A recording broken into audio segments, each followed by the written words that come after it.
প্রিয় দর্শক, একটা ভীষণ আনন্দের সংবাদ আপনাদের সাথে শেয়ার করি। আমাদের মহামান্য রাষ্ট্রপতির গত 18 মাসে ইউনুসীয় শাসনের 18 মাসের যে যন্ত্রণা, যে দুঃখ, যে ক্ষোভ ছিল, তিনি জাতীয় ঈদগাহ ময়দানে ঈদের নামাজ পড়তে পারেননি।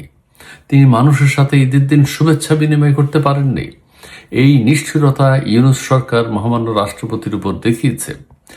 এখন সেই দুঃখের অবসান হলো, মহামান্য রাষ্ট্রপতি ঈদের দিন শুভেচ্ছা বিনিময় করবেন এবং জাতীয় ঈদগাহ ময়দানে তিনি ঈদের নামাজ জামাতের সাথে আদায় করবেন।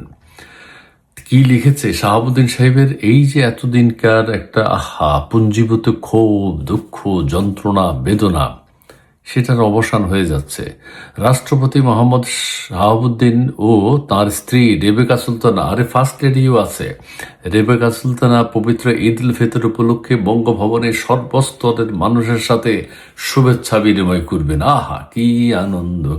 আকাশে বাতাসে, এরপরে সব হবে। এই তো ঈদের নামাজ হলো, শুভেচ্ছা বিনিময় করবেন, তারপর তিনি বিদেশে চিকিৎসার জন্য এখন যেতে পারবেন, কোনো অসুবিধা নেই। তার আর কি সমস্যা ছিল, ওনার ছবি টানানো, সেটাও টানানো হবে, কোনো অসুবিধা নেই, কোনো অসুবিধা নেই। তাহলে কি লিখেছে তারপরে, রাষ্ট্রপতি আপনি এগিয়ে যান, মুসলমানদের প্রধান ধর্মীয় উৎসব ঈদ উল ফিতর আগামীকাল শনিবার অনুষ্ঠিত হবে। এই ইউনুস সরকার, স্বৈরাচারী ইউনুস, ফ্যাসিস্ট ইউনুস মহামান্য রাষ্ট্রপতিকে ঈদের নামাজ পড়তে দেয়নি, নিজে পড়েছে। নিজের জামাতে গিয়ে সামনের সারিতে বসেছে। কে জানে ওনার ফোকাস কমে যায় কিনা ইউনুস সরকারের। উনি ঈদের নামাজ পড়েছে, লোকজনের সাথে সাক্ষাৎ করেছে, কিন্তু রাষ্ট্রপতি মহোদয়কে দেয়নি। রাষ্ট্রপতি মহোদয় এই ঈদের নামাজ 2-3 বার পড়বেন আপনি। জি, বিনীত অনুরোধ। রাষ্ট্রপতি সকাল 8:30 রাজধানীর হাইকোর্ট প্রাঙ্গণে জাতীয় ঈদগাহ ময়দানে ঈদ উল ফিতরের নামাজ আদায় করবেন। কত সুন্দর! কিন্তু ডক্টর ইউনুস ওই ঈদগাহ ময়দানে চেয়ারে বসে ঈদের নামাজ আদায় করছে, রাষ্ট্রপতিকে দেয়নি। তিনি বেলা 11টা থেকে 11:30 পর্যন্ত বঙ্গভবনের সর্বস্তরের মানুষের সাথে ঈদের শুভেচ্ছা বিনিময় করবেন।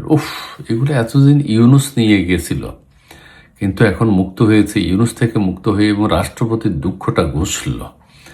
বঙ্গভবনের এই জ্যেষ্ঠ কর্মকর্তা আরও বলেন, রাষ্ট্রপতি বঙ্গভবনের ক্রেডেনশিয়াল হলে গণমাধ্যমের মাধ্যমে দেশবাসীকে ঈদের শুভেচ্ছা জানাবেন।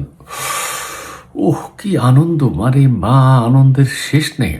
রাষ্ট্রপতি এতদিন ঈদের শুভেচ্ছা জানাতে পারেনি দেশবাসীকে, অথচ তিনি রাষ্ট্রপতি। সব করেছে ডক্টর ইউনুস। ডক্টর ইউনুস সব কিছু ছিনিয়ে নিয়ে গেছে। রাষ্ট্রপ্রধান, বিশিষ্ট ব্যক্তি, জ্যেষ্ঠ রাজনীতিক, বিচারক, কবি, সাহিত্যিক, লেখক, সাংবাদিক, শিক্ষক, বুদ্ধিজীবী, সামরিক, বেসামরিক কর্মকর্তা, সব বিভিন্ন শ্রেণী পেশার মানুষের সাথে ঈদের শুভেচ্ছা বিনিময় করবেন। আহা, কি আনন্দ! আকাশে বাতাসে। ঈদ উল ফিতর উপলক্ষে বঙ্গভবনে প্রায় 8,000 ব্যক্তিবর্গকে আমন্ত্রণ জানানো হয়েছে। ওরে বাপরে বাপ!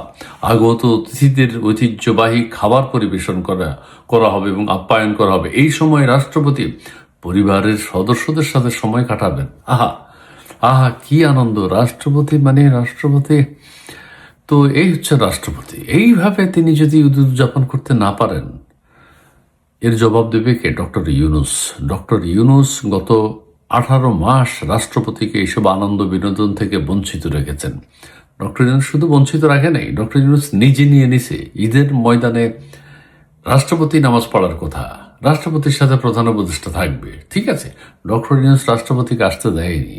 ডক্টর ইউনুস নিজেই চেয়ারে বসে টিস্যু, রুমাল, পানি সামনে রেখে, পাশে রেখে ঈদের নামাজ আদায় করেছে। ভুল করে ফেলছে তাও নামাজের মধ্যে, ঠিক আছে। এবার তিনি ঈদের নামাজ কোথায় পড়বেন সেটাও প্রশ্ন। যেখানেই পড়ুন না কেন, লোকজন যাবে, সেখানে তার ছবি তুলবে, টস করে ছবি তুলবে। সাংবাদিকরা তার সাক্ষাৎকার নিতে চাইবে যে আপনি কি 50 বছর থাকতে চান, এগুলো হয়তো জিজ্ঞেস করবে। তিনি হয়তো আনন্দের সাথে বলবেন যে মহা আনন্দ, আমি প্রেসিডেন্ট হলে তখন দেখিয়ে দেব। প্রিয় দর্শক, ভালো থাকবেন, সুস্থ থাকবেন। মহামান্য রাষ্ট্রপতির এই আনন্দের সাথে আমরাও আনন্দিত। ধন্যবাদ।